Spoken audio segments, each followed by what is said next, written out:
विधानसभा के चुनाव कार्यालय पर ग्रीनफील्ड के इतनी बड़ी संख्या में यहाँ पर उपस्थित होकर मुझे और मेरी पार्टी को और मेरे उम्मीदवार को समर्थन देने के लिए आए हैं। मैं हृदय से आपका आभार व्यक्त करता हूँ और मैं धन्यवाद भी करना चाहूँगा कि लोकसभा के चुनाव में इतनी भीषण गर्मी में आपने मतदान भी ज़्यादा किया और जो भी मतदान हुआ मुझे मालूम है उसका 80% वोट भारतीय जनता पार्टी के पक्ष। और ये पहली बार नहीं है, ये पहली बार नहीं है। मेरा 30वां लोकसभा का चुनाव है, उससे पहले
आपकी समस्याएं उससे मैं इत्तेफाक रखता हूँ। और सबसे बड़ी समस्या आपकी ये रेलवे अंडरपास की है। देखिए, अब मैं कोई घोषणा करूं, अब तो आप कहेंगे चुनाव है इसलिए कर। माल रोड की मैंने घोषणा तो नहीं की थी, माल रोड बन गया ना। आपका जो सराय वाला रेलवे फाटक है वो 70 करोड़ का, उस पर आपका रेलवे ओवर ब्रिज का काम शुरू होने वाला है, वो अलॉट हो गया है। तो आपको वहाँ से बगैर रुके फाटक का इंतजार किए, आपको ऊपर से वहाँ से पहली बार, और एक नहीं, यहाँ से लेके सराय खोजा से लेके होडल बॉर्डर तक जितने भी रेलवे फाटक है, हमें सब पर हमने या तो रेलवे अंडरपास या रेलवे ओवर ब्रिज, सबका काम अलॉट हो गया। कहीं काम शुरू हो गया, कहीं काम शुरू होने वाला।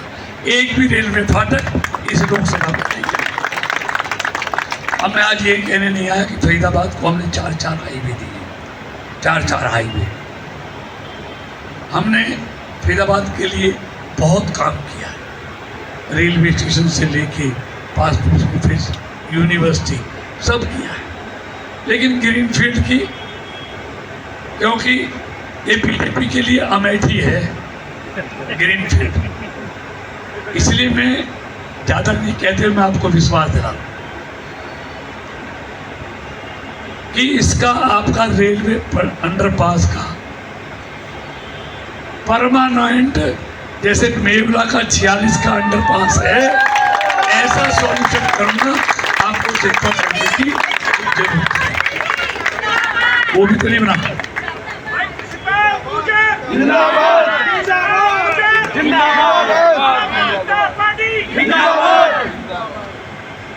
जिस कॉलोनी के लोग बार बार भारतीय जनता पार्टी में विश्वास जता रहे, भरोसा जता रहे, तो उस भरोसे से हम अलग हट जाएंगे, संभव नहीं। पार्लियामेंट के चुनाव में जो ग्रीनफील्ड परिवार ने इतिहास रच कर दिया, मैं आप लोगों का, पूरे ग्रीनफील्ड परिवार का मैं बहुत बहुत धन्यवाद करता हूं, बहुत आभारी हूं कि आपने माननीय मंत्री जी को भारी मतों से, भारी गर्मी के अंदर एक एक वोट निकालकर 53% जो 53% वोट परसेंटेज आई, और जिसमें भारी तादाद में आपने वोट भारतीय जनता पार्टी को, आदरणीय प्रधानमंत्री श्री नरेंद्र मोदी जी के हाथों को मजबूत किया, देश को मजबूत किया। मित्रों, आज फिर एक समय आ गया है, स्टेट का चुनाव आपके सामने है। दोस्तों, फिर आपको इतिहास रचने का मौका मिला है। आज आपको इस ग्रीनफील्ड परिवार को इस भटकल विधानसभा में ये एक इतिहास बनाकर देना है कि भारी मतों से हमने भारतीय जनता पार्टी के प्रत्याशी श्री अब्दुल्ला खा जी को विजयी बनाकर यहां से भेजा है, विधानसभा में भेजा है हरियाणा की में। वो काम आपको कर दिखाना है। आपकी परेशानी माननीय मंत्री जी बहुत ही अच्छी तरह से समझते, मेरी बात हुई थी। सबसे बड़ी परेशानी मैं आपकी रखना चाहता हूं, मंत्री जी को इस बारे में बहुत अच्छी तरह से अवगत है। रात को 12 बजे एक दिन डिस्कशन किया था कि सेंट्रल ब्रिज का कैसे हल होना चाहिए। इसके लिए मैंने अपने फंड से अभी पीछे पैसा भी रिलीज किया, उसके लिए लाइन भी डाली और मोटरें लगाई, लेकिन सॉल्यूशन नहीं हुआ। इसका सॉल्यूशन क्या होना चाहिए, बहुत गहनता से विचार किया माननीय मंत्री जी ने। ये मैं सच्चाई आपको बताना चाहता हूँ।